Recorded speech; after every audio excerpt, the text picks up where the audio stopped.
საღამშვიდობისა ძვირფასო მეგობრებო, ეთერშია ქართლის ცხოვრება, ტიტო ჩუბინიძე გახლავართ. თქვენი ძვირფასი ყურადღება მინდა მივაპყრო ერთ ძალიან მნიშვნელოვან და აღმაშფოთებელ, შეიძლება პირდაპირ ითქვას შემაძრწუნებელ ფაქტს. ამ ორიოდე კვირის წინათ სააპელაციო სასამართლომ, რა თქმა უნდა, ჯერ საქალაქო სასამართლომ და შემდეგ სააპელაციო სასამართლომ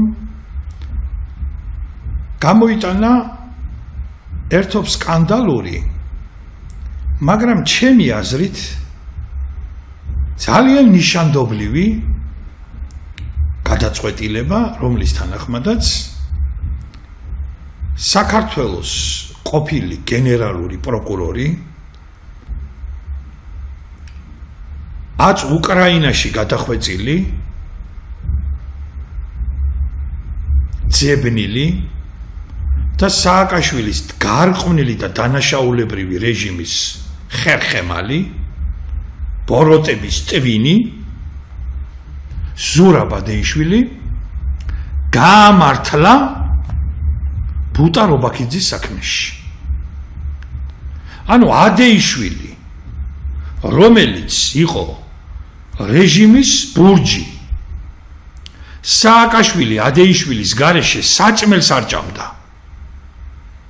და ყველაფერზე კითხულობდა პატარა ბავშვივით, ეს ზურა მიცის, ეს საკითხი ზურასთან შეთანხმებულია, ეგ იცის, ამას ადასტურებს ძვირფასო მეგობრებო ყველა, რომ სააკაშვილი ადეიშვილის გარეშე ნაბიჯს არ დგამდა. ხაზგასმით ვაცხადებ და ვიმეორებ. აი ეს კაცი, რეჟიმის ბურჯი, ბოროტების ტვინი და იმ საშინელი მახინის ერთ-ერთი შემოქმედი და იმ გარყვნილი სისტემის მთავარი პირი, ერთ-ერთი მთავარი პირი ლევან მორუსიძის სასამართლომ და 2012 წლის 1 ოქტომბერს საქართველოში სოციალისტური რევოლუცია რომ მოხდა, აი იმ სასამართლომ გამოაცხადა უდანაშაულოდ, რომ ბუტა რობაქიძის მკვლელობის საქმეში ამ კაცს არაფერი ბრალი არ მიუძღვის. Პროსტორად საქმის გაყალბებაში ამაზე აქვს საუბარი.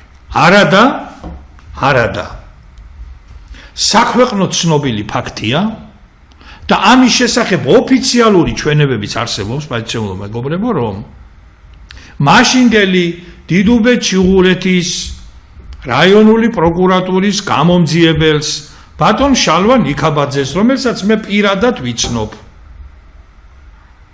ასევე მაშინდელი დიდუბე ჩუღურეთის რაიონის პროკურორს ბატონ ირაკლი წერეთელს. ოფიციალური ჩვენებები აქვთ მიცემული და სოსო რობაქიძისთვის, აცგანსვენებული ბუტა რობაქიძის მამისთვის ნათქვამი აქვთ, რომ ზურაბ ადეიშვილის წნეხის ქვეშ ვართ, პირდაპირ გვეუბნება ეს კაცი, რომ ყველაფერი დააბრალეთ მიცვალებულს, ჩაუდეთ იარაღი, ყველანაირ სიბინძურეზე წადით, ყველაფერი გქენით, რათა რეჟიმს, ნაციონალურ მოძრაობას და პატრულს, რომელიც ახალი შექმნილი იყო, რაიმე ჩირქი არ მოეწყოს. აი ამ ბრძანების გამცემი კაცი, ასე მოლაპარაკე კაცი, ასეთი დირექტივების გამცემი კაცი, რასაც ადასტურებს ყოფილი პროკურორი წერეთელი და მაშინდელი დიდუბე ჩუღურეთის რაიონული პროკურატურის გამომძიებელი ბატონი შალვა ნიქაბაძე, მურუსიძის და ქართული ოცნების სასამართლომ გაამართლა და გამოაცხადა უდანაშაულოდ, რომ აი ამ კაცო ბუტა რობაქიძის მკვლელობის საქმის გაყალბებაში არავითარი ბრალი არ მიუძღვისო. აი ეხლა მე თქვენ გეკითხებით, ამას რო რეჟიმი გააკეთებს, ასეთ სიბინძურეს რო ხელს მოაწერს, დაამნაშავეს სისხლის მსმელს და იმ უბედურების მაპატიეთა გამპრავებელს ყოველგვარი პასუხისმგებლობისგან გაათავისუფლებს. ამის შემდეგ მოკრძალებული შეკითხვა რო დავსვათ ჩვენ და ვთქვა და ვიკითხოთ რომ თქვენ ერთნი ხომ არ ხართ შემთხვევით ნაციონალები და კონციონალები ამის გულისთვის რა ჯვარს უნდა გვაცვათ არა გვაქვს ამ შეკითხვა არა გვაქვს ამ შეკითხვის დაშფესრულება ერთნი ხართ თქვენ ბატონებო თქვენ ხართ ერთნი და მე ბევრჯერ თქვი და კიდევ მithქვამს ეგ ამბავი და კიდევ ერთხელ ვიმეორებ რომ არ არსებობს ნაციონალური მოძრაობა კონციონალური მოძრაობის გარეშე და არ არსებობს კონციონალური მოძრაობა ნაციონალური მოძრაობის გარეშე. თქვენ ხართ ნაცები თქვენ ხართ სააკაშვილის გამოჩეკილი ჭუჭულები და აქედან გამომდინარე რა გასაკვირია ნაცების სასამართლომ ნაცების გენპროკურორი ადეიშვილი გაამართლოს და თქვას რომ აი ამ ბოროტების მახინას რომელიც სოფლიდან გამოაგდეს კახელებმა და რისთვის გამოაგდეს ყველამ ძალიან კარგად იცით არავითარი დანაშაული არ მიუძღვის ბუტა რობაქიძის კვლელობის საქმის გაყალბებაში და ამის შემდეგ მე ვინმე დამაჯერებს რომ თეატროლოგიანის კომისია რამეს გამოიძიებს და რაიმეს დაადგენს და რაიმეს გააკეთებს მეორე აფრასიძეების საქმე 2004 წლის 24 მარტს სააკაშვილმა და მისმა ხროვამ ბანდამ მესტიის რაიონის სოფელ ეცელში მოაწყო სამხედრო ოპერაცია აფრასიძეების ოჯახის წინააღმდეგ და სახლში სადაც 5 მცირეწლოვან ბავშვს შეძინა ჩამოყარეს ბომბები და ტყვიამქვევებიდან ჰაერიდან გახსნეს ცეცხლი ვერტმფრენების მეშვეობით სპეცოპერაციაში მონაწილეობდა რამდენიმე ასეული ჯარისკაცი გადაკეტეს მთელი სოფლები მთელი რეგიონი ფაქტობრივად მოწყვიტეს დანარჩენ საქართველოს ვინ ჩაატარა სპეცოპერაცია ვისი ფულით დაფინანსდა ამას ყველა მალავს მე იმპერატიული ვერ ვიქნები მაგრამ ველოდები ბატონი კახი კალაძის კომენტარს აღნიშნულთან დაკავშირებით ჩემი ინფორმაციით 2004 წლის 24 მარტს აფრასიძეების ოჯახის წინააღმდეგ განხორციელებული სპეცოპერაციის უკან იდგა ბატონი კახი კალაძე თბილისის დღევანდელი მერი მან გადაიხადა ფული მან ჩაუსხა საწვავი და მან წაახალისა ყველაფერი ის რომ თავისი გატაცებული ძმა რა თქმა უნდა ეგულებოდა აფრასიძეების ოჯახში და დარწმუნებული იყო რომ აფრასიძეები იყვნენ იმ საწოდავი ბატონი ლევან კალაძის მკვლელები და აი შემდეგ მე და იმაში დარწმუნებული ვარ რომ კახი კალაძე შეიყვანეს შეცდომაში და იმაშიც ეჭვი არ მეპარება რომ ბუნებრივია მას ჰქონდა რაღაცნაირად როგორც ქართველ კაცს აბსოლუტურად ჯანსაღი გაცდა შორისძიებისა რომ აი ეს ბოროტების ოჯახი ეს კრაზანების ბუდე რამენაირად განადგურებულიყო და ნუ ახლა ბატონი კახი კალაძე საკმაოდ დიდარი კაცია ის მილიონერი რაც მართალია ქართულ ოცნებაში არ გამختარა ის სოფლიოს ტიტულოვან გუნდში ერთ-ერთ ნომერ პირველ გუნდში მილანში თამაშობდა და მილიონერი უკვე ფეხბურთელობის პერიოდში აქტიური ფეხბურთელობის დროს იყო და რა გასაკვირია რომ თუ კი ესეთი რაღაცა იქნებოდა შეიძლება მას ეს გადაეხადა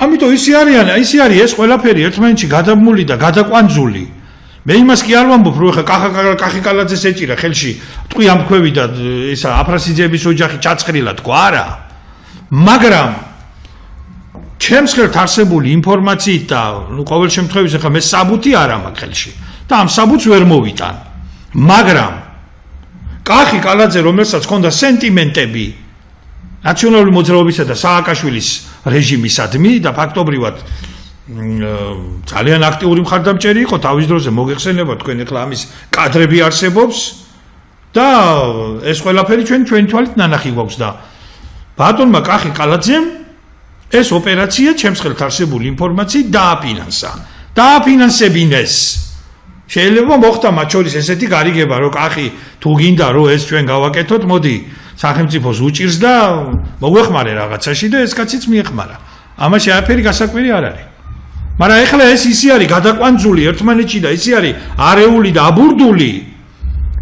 ეხლა ამის სამზარეულოზე გამოტანა არავისთვის არ არის კარგი. ამიტომ არ იხსნება ეს საქმე. ამიტომ არ ისჯება ბარამიძე, სერიული მკვლელი. ეხლა აზატ მოსესავით წვერმოშვებული რო გამოდის და რაღაცებს ხროტავს სხვადასხვა ეთერში. ამიტომ აი აქედან არის ეს, აქედან ყარს სიტუაცია. მესამე, გამოდიან ქართული ოცნების ეგრეთ წოდებული ბლაღოჩინები, ზოგი ბადრი პატარკაციშვილის მკვლელობაში არის მონაწილე აქტიურად, ზოგი პასიურად. ზოგმა იმედი სახურავიდან გაყიდა, ზოგმა პარლამენტში გივით არგამაძესთან ფარული შეხვედრების დროს ბინის კრედიტი დაფარა და მაშინ გაყიდა ბადრი პატარკაციშვილი და იმედი. ზოგმა ისე გაყიდა და ზოგმა ასე გაყიდა. სარფიანად ყველა მივაჭრა. ეხლა თანამდებობებზე არიან. ჩვენ მარტო ხალხსტუხიან ხვლიკზე თარგამაძეზე ნუ გავაკეთებთ აქცენტს. ეგეთი ხალხსტუხიანი ხვლიკები სხვადასხვა სახელმწიფო უწყებებში ძალიან ბლომად არიან შემძვრალები და ძალიან კარგად და თბილად გრძნობენ თავს. ეხლა გამოდიან და ამბობენ, რომ საქართველოში საშუალო ხელფასი არის 2500 და 3000 რაღაც. კი, მაგრამ თქვენ სინდის ნამუსი არა გააქვთ? სადაც არებთ ამ გამოკვლევებს თქვენ? ესენი ამ გამოკვლევებს ძვირფასო მეგობრებო, როგორც ჩანს ატარებენ თავიანთ გარემოცვაში. 10000 და 20000 ლარები რო აქვთ ხელფასები, ატარებენ აი ეს ყავაზე მკითხაობის დროს 5 კაცში, ერთს 10000 აქვს ხელფასი, მეორეს 12000, მესამეს 16000, შეკრიბავენ ამ სამ ციფრს და მერე გაყობენ 3-ზე და საშუალო არითმეტიკულით გამოდის, რომ რა ვიცი, თუ ასე გაგრძელებთ თქვენ მე მგონი 10 და 12000 ლარიც უნდა გამოგივიდეთ წესით. მე მგონი თქვენ დაწეული გაქვთ ეს მონაცემები 10-12000 ლარიც ამ პრინციპით საშუალო ხელფასი საქართველოში 10-12000 ლარი გამოვა. სად არის? სად რა 2500 და რა 3000 ლარი? სად არის საქართველოში საშუალო ხელფასი? ვის ატყუებთ თქვენ? საიდან მოგაქვთ ეს ციფრები? ხალხი არის უკიდურეს გაჭირვებაში. ხალხი ვერაფერს ვერ ყიდულობს მაღაზიაში, თქვენ არ აკვირდებით სიტუაციას? რა მდგომარეობაა ქვეყანაში? ქვეყანაში რა მდგომარეობაც არის ძვირფასო მეგობრებო, თუ გინდათ რომ გაიგოთ თქვენ, ჯერ უნდა მიბრძანდეთ ვაგზლის მოედანზე და იქ ნახოთ რა ვაჭრობა არის და ხალხი რას ყიდულობს და რა დღეშია და მეორე უნდა მიბრძანდეთ თქვენ საჯარო რეესტრის შენობასთან. იუსტიციის სახლში მიბრძანდეთ, აი იქ რა მდგომარეობა, რამდენია ქართველი, რამდენია არა ქართველი, რა იყიდება, ვინ არის მყიდველი, ვინ არის გამყიდველი, პროცენტულად შეხედეთ საჯარო რეესტრის შენობაში და შენობის წინ, რამდენია ქართველი და რამდენია უცხოელი. და მიხვდებით საქართველო იყიდება თუ არ იყიდება. და მეორე, ეკონომიკაში რა მდგომარეობაა?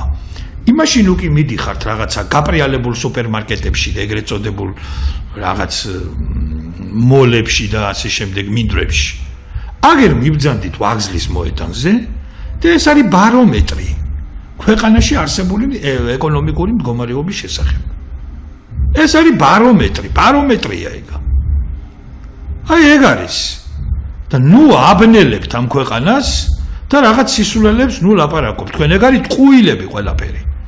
და არავის არ სჯერა ამ ეგრეთ წოდებული აბდუშელიშვილებისა თუ არ ვიცი ის კაცი რა გვარია ისა რა აბაშიშვილი უკაცრავად მისი ბიზნეს ინსაიდერის, იმიტომ რომ ეს კაცი როდესაც მარგველაშვილი იყო პრეზიდენტი, იყო პრეზიდენტის ადმინისტრაციის წარმომადგენელი და სხვადასხვა ოპო არხებიდან შავზე ამბობდა თეთრს და თეთრზე ამბობდა შავს და ეხლა მაპატიეთ და გადმოატრიალა პლასტინკა და იმედის ეთერში გვაბოლებს ეთერის მეშვეობით მაპატიეთ ამ გამოთქმაზე. ისევე როგორც ქალბატონი მაგდა ანიკაშვილის ძალიან ისეთი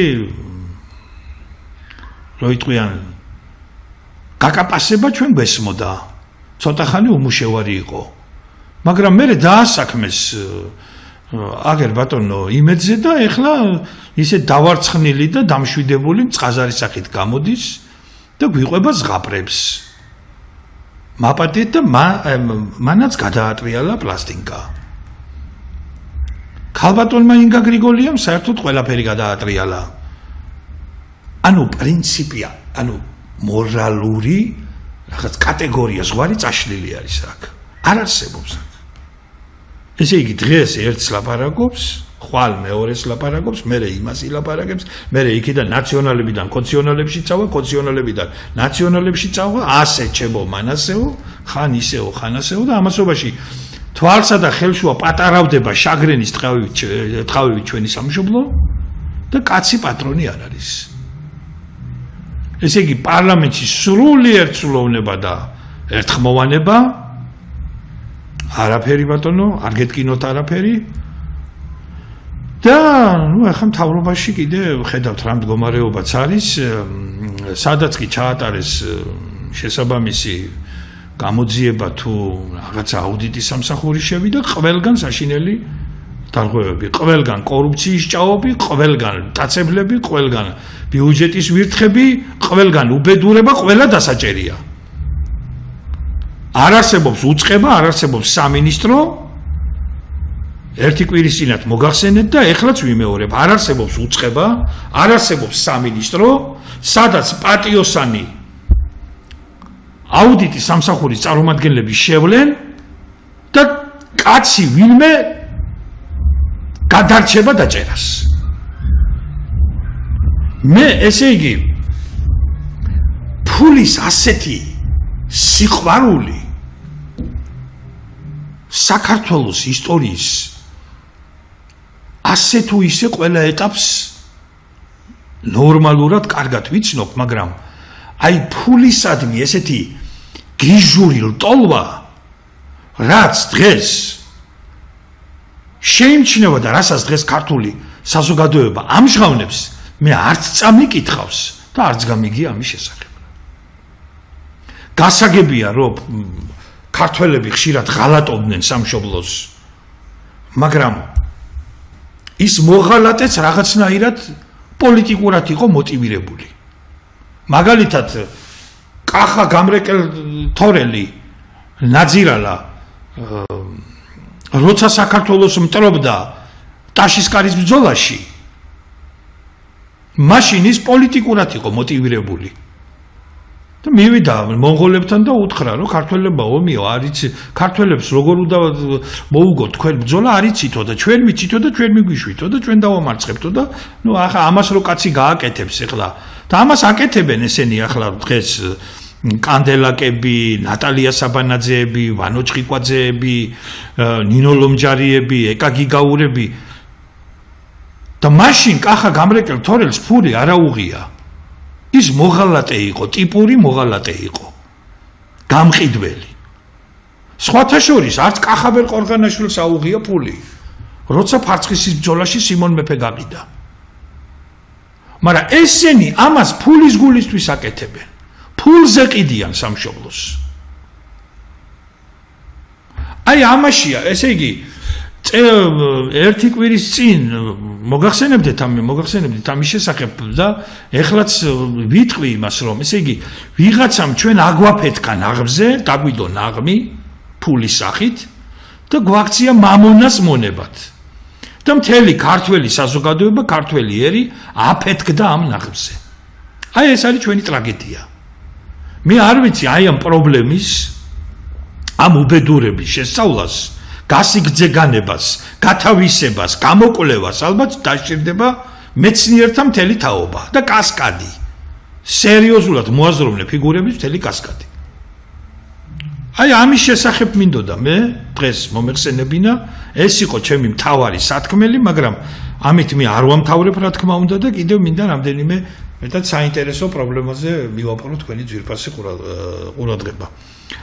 ეხლა დიდი ამბები არის ატეხილი ილია თოფურიას მიერ გამართულ აი მორთა ბრძოლაზე, სადაც ქართველმა სამწუხაროდ წააგო. როგორც ჩემი მეგობრები მარწმუნებენ, მისი მოწინააღმდეგე დოპინგის ზემოქმედების ქვეშ იმყოფებოდა. და თან ესანი არ არიან ვიღაც ხელწამოსაკრავი ადამიანები და ამ საქმეში გაუწაფავნი. მთელ რიგ სიმპტომებს ჩაუმითვლიან ხოლმე და მიმანიშნებენ იმის შესახებ, რომ ის ნამდვილად იყო დოპინგის ზემოქმედების ქვეშ. არ ვიცი, ვერაფერს გეტყვით. თვითონ იმ გეიჯის თუ რაგვარიც არის ზუსტად ისიც კი არ ვიცი, მისი რა ვიტყვიან გამარჯვება ილია თოფურიას ეჭქვეშ არ დაუყენებია, რამდენადაც ჩემთვის ცნობილია, მაგრამ მე სულ სხვა რაკურსით მინდა შევხედო ამ მოვლენას. ჩვენ დღეს ქართველები და ჩვენი პატარა სამშობლო, ჩვენ არა ვართ დამოუკიდებელი სახელმწიფო და არა ვართ დამოუკიდებელი და თავისუფალი ერი. ჩვენ ვართ კოლონიურ მდგომარეობაში, ძალიან მძიმე მდგომარეობა გვაქვს ჩვენ. არა ვართ არ დღეში. ჩვენ იმდენად მძიმე სიტუაციაში აღმოჩნდით, რომ კრემლის უღლის შემდეგ უფრო მძიმე და უფრო სამარცხვინო და უფრო ვერაგი უღლის მსხვერპლნი შევიქენით. ამიტომ მე ერთი რაღაცა მჯერა, რომ ხელმწიფის და იმპერიის კარზე არ შეიძლება რომ უცხოელმა გლადიატორმა გაიმარჯვოს. მე გული მიგრძნობდა, რომ ილია თოფურიას ამ ბრძოლაში წარმატება ვერ ექნებოდა. თუმცა გული მიგრძნობს, რომ მისი შურისძიება იქნება სასტიკი და ეს ვაჟკაცი ახალგაზრდა კაცი აუცილებლად იძიებს შურს იმ დრამატული მარცხის გამო, რაც თეთრი სახლის კედლებში გათამაშდა. ერთი რამ კი ფაქტია, რომ სოფლიოს მართავენ გიჟები და ბატონი ტრამპი თავდაპირველად მისადმი ჩემი დიდი პატივისცემის მიუხედავად ნელ-ნელა უკვე აშკარად შედის სიგიჟის ფაზაში. თვითის ფაქტი, რომ თეთრი სახლი იქცა ოქტაგონად, ეს უკვე იმის პირდაპირი სიმპტომი და ნიშანია, რომ სოფლიოს მართავენ გიჟები. სხვათა შორის იოსებ სტალინს, როცა მისი დიპლომატიის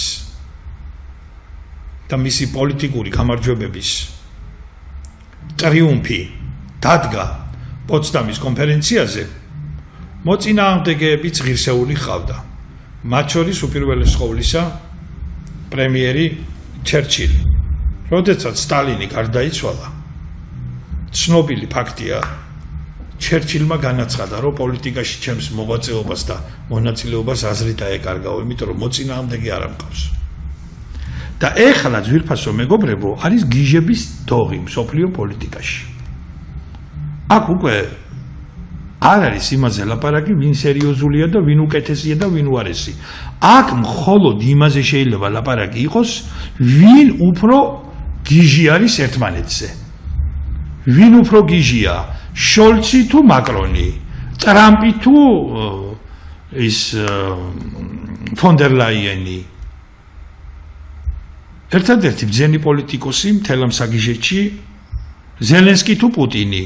ერთადერთი ბძენი პოლიტიკოსი მთელ ამ საგიჟეთში მაინც ჩინეთის ლიდერი მგონია.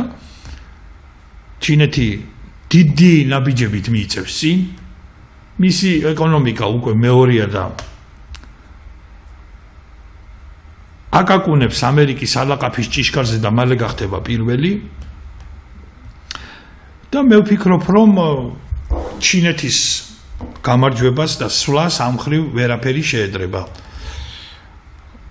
რასაც ახლა საქართველოს ხელისუფლება აკეთებს ამ მიმართულებით, ეს პოლიტიკა არის ნამდვილად გათვლილი მომავალზე, ყველაფერს ვერ გავატან წყალს და მეწყერს, მაგრამ რასაც საქართველოს ხელისუფლება აკეთებს ქართული მიწების გაყიდვის თვალსაზრისით, ეს პოლიტიკა ემსახურება საქართველოს დასამარებას და საქართველოს სიკვდილს. და აი ამისთვის ყველა ის, ვინც ამ საქმეში არის გარეული, დადგება მაგის დრო პირადი ქონებით და თავისუფლებით აგებს პასუხს. ყველა ის სახელმწიფო უწყება, ის დეპარტამენტი, ის სამინისტრო, ის CP, ის IP, რომელიც მონაწილეობდა ქართული მიწის სასოფლო სამეურნეო დანიშნულების მიწის არასასოფლო სამეურნეო დანიშნულების მიწად გადაკეთება გადაქცევის საქმეში.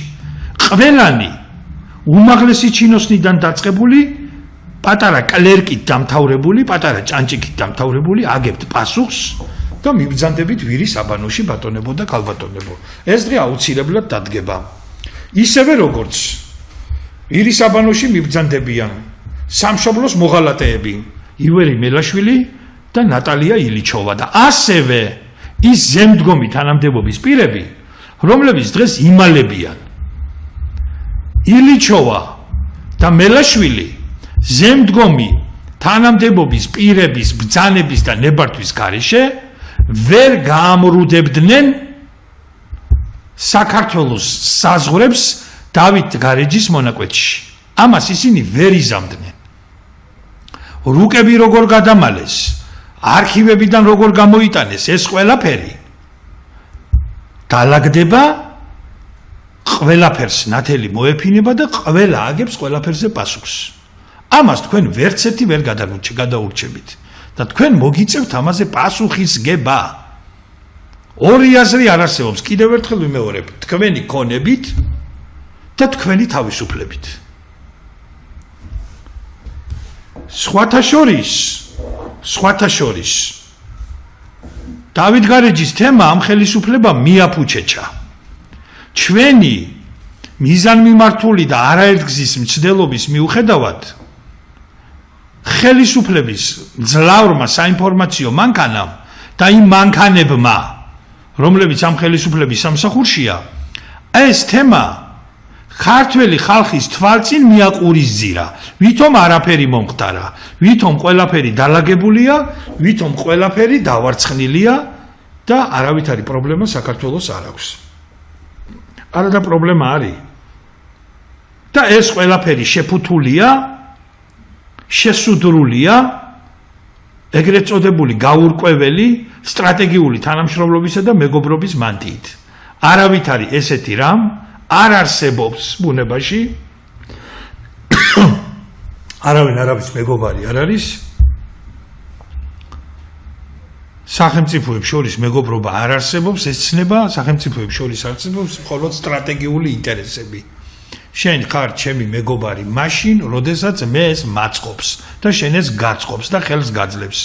და როცა ეს სტრატეგიული ინტერესი ირღვევა, სახელმწიფოთა შორის მეგობრობაც თავდება ეს მეგობრობა და რაღაც დიპლომატიის ანაბანაზე ვლაპარაკობ ახლა მე, რომ ინგლისს არ ყავს მეგობრები, ინგლისს აქვს მარადიული ინტერესები. აი ესე არის, ეს ცნობილი გამოთქმა არის და აღარ მინდა ახლა ამ თემასთან დაკავშირებით სიტყვა გავაგზელო. უბრალოდ სიტუაცია არის ძალიან მძიმე ქვეყანაში და თუნდაც იმ თვალსაზრისით, რომ ხალხი ქართველი კაცის გული რაღაცნაირად გაქვავდა. ჩვენ ყოველთვის ვიყავით შემწყნარებლები, ჩვენ ყოველთვის ვიყავით ერთმანეთის გვერდში მდგომნი. საქართველოში ყოველთვის აი ბავშვის კულტი იყო. მაგრამ აგერ ბავშვი თვალსა და ხელშვა სცენაზე წაიქცა და კაციშვილმა ყურადღება არ მიაქცია, კონცერტი და ვარხალალო გააგრძელეს. რა არის ეს ჩვენ რა თაობას ვზდით? რა გვინდა ჩვენ ესეთი კონცერტები? ვის ჭირდება ესეთი კონცერტები საქართველოში? ვის ჭირდება ესეთი ლაურეატები და ესეთი გრან-პრი და ესეთი გამარჯვებულები? თუ ადამიანის პატივისცემა, ადამიანის სიცოცხლე ფეხქვეშ იქნა გათელილი. რა მომავალ თაობას უზრდით ჩვენ საქართველოს, როდესაც გარშემო უწიგნურობის ზეიმია. 7 ლექცია ჩავატარე დღეს უნივერსიტეტში, სანამ თქვენთან მოვიდოდი, დაღლილი დაკანცული მოვედი და მაპატიოს ყველა, მაგრამ 7 ადამიანი არ მინახავს, რომელმაც გაკვეთილი იცოდა, ლექცია იცოდა და რომელიც გულს გამიხარებდა. ასია ყველგან აბსოლუტურად. ყველგან ასია. ყველა უნივერსიტეტში ასია. ეს ბლეფი განათლების რეფორმის. არავითარი განათლების რეფორმა არ არსებობს. ეს არის საქართველოს განათლების დანგრევის რეფორმა, დეფორმა უпростоრად. ეს არის ბიძინა ივანიშვილის და აი ამ შემთხვევითი პოლიტიკოსის კობახიძის გადაწყვეტილება, ეს გამხმოვანებელი, ამას ვინ კითხავს? საერთოდ ბალიად შაურია. რომ გაიყიდოს ისტორიული შენობები, მერე დაანგრევენ ალბათ და მერე წამოიჭიმოს არაბებისთვის და ყიზილბაშებისთვის კორპუსები. აი ეს იქნება განათლების რეფორმა. არავითარი მსგავსი რაში ჭირდება საქართველოში განათლებული ადამიანი. ეს არის პროგრამა, დაწერილი პროგრამა, რომელსაც მიყვებიან. მე ამის შესახებ არაერთხელ მithქვამს და არაერთხელ დამიწერია გაზეთ ასავალ-დასავალში. ეს პროგრამა მოდიოდა შევარდნაძიდან მოყოლებული, ამას ითხოვდა მსოფლიო ბანკი, რომ საქართველოში 4000 კაცამდე უნდა დაეყვანათ სტუდენტების რაოდენობა. ანუ 10 ჯერ უნდა შემცირდეს. არ ჭირდება საქართველოს ამდენი უმაღლეს დამთავრებული. მაგრამ ჭირდება სამაგიეროდ მეხაჭაპურეები, მეხინკლეები, ღამის ქოთნების მხეხავები, უცხოელი ტურისტების მომსახურენი. აი ამისთვის ავარ ჩვენ, ამისთვის არის ეს ყველაფერი, ვიფასო მეგობრებო. ჩვენ გვაქციეს მომსახურე ერად. ჩვენ არა ვართ მწარმოებელი ერი. ერი, რომელიც წარმოებას ვერ ქმნის, რომელიც არაფერს აწარმოებს, ის არის პარაზიტი. რა კეთდება საქართველოში? აი მითხარით, აი რას ვაკეთებთ ჩვენ? ნახევრად ფაბრიკატები, მსა პროდუქტები, მეტი რა კეთდება საქართველოში მითხარით, აბა? რას აწარმოებს საქართველო? საწერ კალამს ვერ ვაწარმოებთ, ნატურას ვერ ვაწარმოებთ. რაღაცა სარეცხი ფხვნილების წარმოება დაიწყეს და ისიც გააჩერეს. გამოაცხადეს დიდი სამბით, რომ ელექტრომანქანები უნდა გამოუშვათ ქუთაისშიო, ჩაელურის წყალი, როგორც გაზაფხულის თოვლი, ისე გაქრა ეს ამბავი. არაფერი, აი გაზქურა ვერ კეთდება ქვეყანაში, სარეცხი მანქანა ვერ იწყობა ქვეყანაში, რაღაცა ფორდის, მერსედესის, კრაისლერის, აუდის, BMW-ს, რაღაცა პატარა ჭანჭიკი და კანჩი რო ვაწარმოოთ, არც ამის რესურსი არა გვაქვს, არა, ესეც არ კეთდება. სადა აქვს საქართველოს ეკონომიკა, რომელ ეკონომიკაზე ლაპარაკობთ? სინდის ნამოსი არა გააქვთ თქვენ? რა ეკონომიკაზეა ლაპარაკი? საქართველოს ბაზარი თავიდან ბორობდე წარმოადგენს თურქული პროდუქციის შემსყიდველ დიდ ბაზრობას. და ტურიზმიდან რა ფულები შემოდის, ისიც კიდე თურქეთში მიდის, იმიტომ რომ ხელსახოციდან ჩანგალი, დანა, თეთრეული, ყველაფერი თურქეთშია ნაყიდი. საქართველოს არაფერი არ აქვს. და ის ფული იქ მიდის. და კიდევ ერთხელ გეუბნებით, რომ გაანებეთ ამ ტყუილების ლაპარაკს თავი. სად არის საქართველოში საშუალო ხელფასი 2500 თუ 2300 ლარი? ტყუილია ეს. ასოცირებული პროფესორის ხელფასი არის 1070 ლარი ტექნიკურ უნივერსიტეტში. ეს არის ხელფასი, ეს არის თქვენი ეკონომიკა? ეს არის თქვენი ეკონომიკა, ეს არის თქვენი რეფორმა? და უამრავი უწიგნური გვიზის პარლამენტში, სამინისტროებში, დეპარტამენტებში, სიპებში აიპ წერა კითხვის უცოდინარები. შუშის თვალება გოგო ბიჭები, ყავის მომდუღებლებად და ხელფასები აქვთ 5 და 7000 ლარები.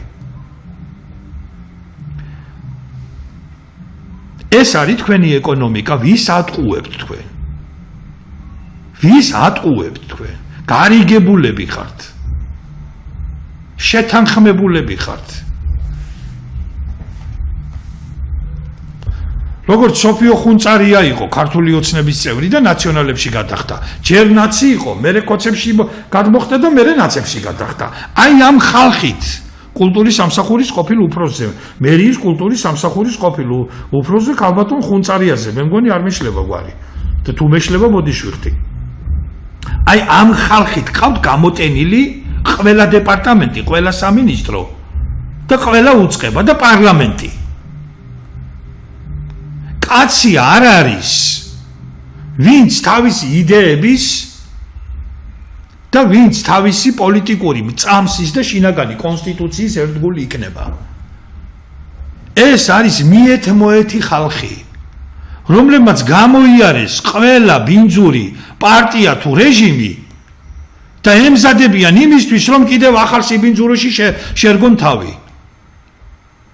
და ის ადამიანები, ის ერთგული ხალხი, რომლებმაც სააკაშვილის ტყვია შეუსრულა და ახალაიების და მერაბიშვილის ტყვია შეუშვილეს შუბლი, რომ საქართველოში ის ცვლილებები მომხდარიყო, ყველანი გვერდზე გაწიეთ, გარეკეთ, გალანძღეთ, მოიშორეთ, აბუჩა დაიგდეთ და დასცინით დღემდე. და ეხლა გამოდიხარ თქვენ და ლაპარაკობთ იმის შესახებ, რომ თქვენ გაქვთ რეიტინგი და არც ერთს არა გაქვთ თქვენ რეიტინგი. არავითარი რეიტინგი თქვენ არა გაქვთ. თქვენ ხართ ნაციონალები და კოციონალები ერთი პოლიტიკური აი ფუყე ხიდან ამოზრდილი სოკო, რომელიც ექვემდებარებით გასტუმრებას უნდა ერთენი ხართ თქვენ. ყველანი ხართ შევარდნაძის პოლიტიკურ კრავოტში ნაკოტრიანები. ზოგი იყავით შევარდნაძის პარლამენტში, ყავის მომდუღებელი, ზოგი იყავით შევარდნაძის უშუალოების საბჭოში, რაღაცა კლერკი და რაღაც ბლოკნოტების დამტარებელი. ზოგი იყავით შევარდნაძის ყანწის დამცლელი. ზოგი იყავით სააკაშვილის პირისფარეში. ზოგი იყავით სააკაშვილის გოგონა გამოძახებით. ზოგი იყავით სააკაშვილის ბიჭუნა გამოძახებით.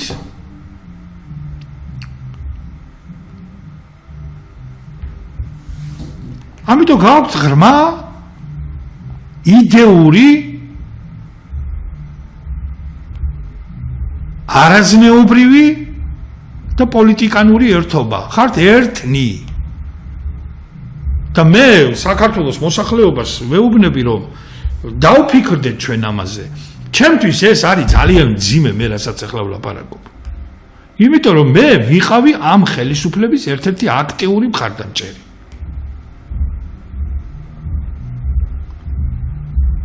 და ვინც ამ ხელისუფლებას უჭერთ მხარს და ამ ხელისუფლების მაპატეთ და მისვრილ-მოსვრილი ადგილების გაპრიალება და გაწმინდება, გაწმენდა არ მოგწყენიათ, ღმერთმა ხელი მოგიმართოთ, კაცო.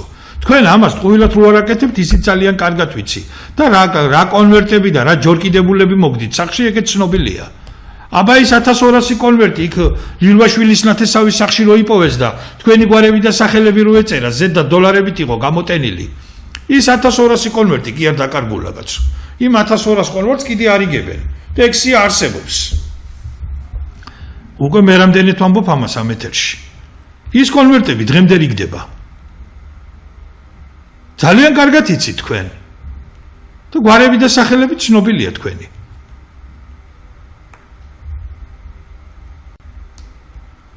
სამარცხვინო სიტუაციაა. ეს არის უმძიმესი მდგომარეობა. ეს არის უმძიმესი, ეს არის მორალური კრიზისი, მორალური პარტახი. არ არის ნათელი წერტილი არ არის ქვეყანაში ხალხო. ქვეყანაში ნათელი წერტილი არ არის. ბატონმა ბიძინა ივანიშვილმა შუა ისე გაკრიფა, ნათელი წერტილი არ დარჩა ქვეყანაში. ყველა არის მოღორებული და რაც ყველაზე მთავარია და რაც ყველაზე სამწუხაროა, ერი არის აპათიაში ჩავარდნილი.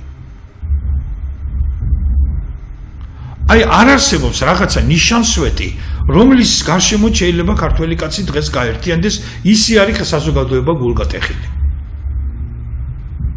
იმედი მქონდა რომ რაღაცნაირად პატრიარქის გარშემო დაირაზმებოდა ერი, მაგრამ ის პირველადი ემოციები თითქოს მინავდა და მიწყნარდა და სადღაც გაქრა.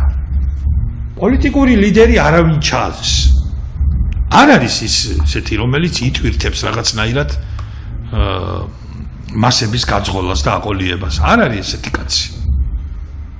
ვინც კი რაღაცა დაიფაფხურა და რაღაცა დააპირა, ყველა ისეთ მდგომარეობაში ჩააგდეს, რომ რა ვიცი ახლა საწყალი აგერ ჩემი რესპონდენტი აცხონოს ღმერთმა ლაზარე ჯორბენაძე მე ეჭვი არ მეპარება რომ ის კაცი მოკლეს.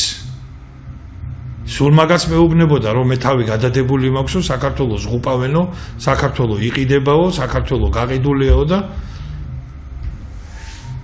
კაცი ფერზე ვერ დგებოდა ბოლოს მოწამლეს თუ რაიმე სჭამდა ყველაფერს იღებდა და ლოგინიდან დახმარების გარეშე ვერ დგებოდა და მე თავი ჩამოიხრჩეოდა ეხლა როგორ შეძლო კაცი ლოგინიდან ვერ დგებოდა და ის თოქზე ავიდა და ისა რა ქვია თავი ყופში გაყო კაცო რაღაცა სიმართლე ისეთი მაინც უთხარით საზოგადოებას რომ ფერზე ისეთი ტყუილი მაინც უთხარით საზოგადოებას რომ ფერზე დგომა მაინც შეეძლოს ეხლა გაქცევას რომ თავი გავანებოთ არა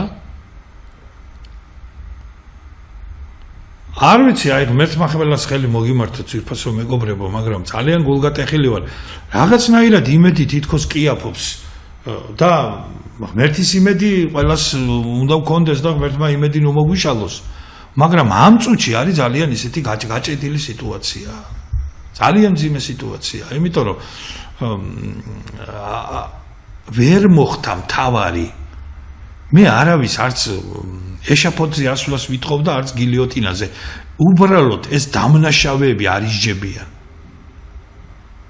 არ დასაჯეს ეს დამნაშავეები შემოიხუნეს შემოიქუჩეს გარშემო და არიან ერთად და გვატყუებენ ჩვენ აი ეგ არის გულდასაწყვეტი და გულსაკლავი რა და დავიწყებ ისევ იმით რითაც დავამთავრებ ისევ იმით რითაც დავიწყე რომ აი ის რომ გადაბმული როა სიტუაცია აზელილი როა ეს პროცესები ერთმანეთში აი იმიტოა რომ ის აფრასიძეების საქმე არა ვერ იძიებენ იმიტოა რომ ბარამიძე ამდენს ლაპარაკობს აი ეგ არის მიზეზები გადახლართულ გადაკვანძული არიან ერთმანეთში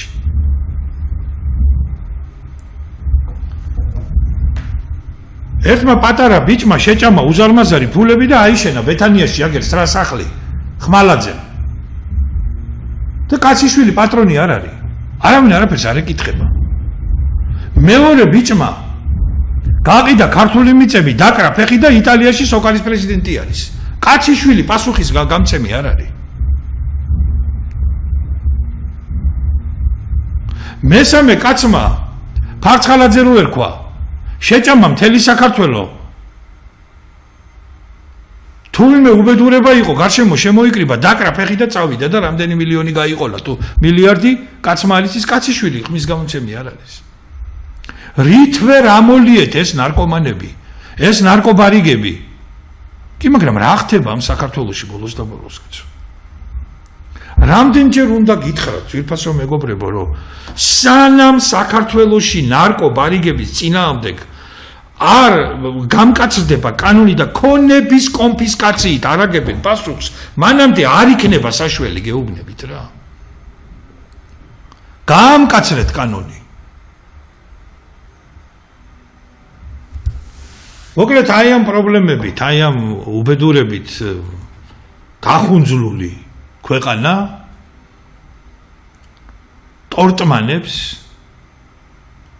და მიუხედავად ამ საშინელი განცდისა და რეალობისა მაინც კიდე სულში კიაფობს იმედი ღვთისა და ღმერთმა იმედი ნუ მოგვიშალოს რა სულ იმაზე აპელირება რომ ომი მშვიდობა კი ბატონო კიდევ ერთხელ გეუბნებით რომ ვაფასებ ამას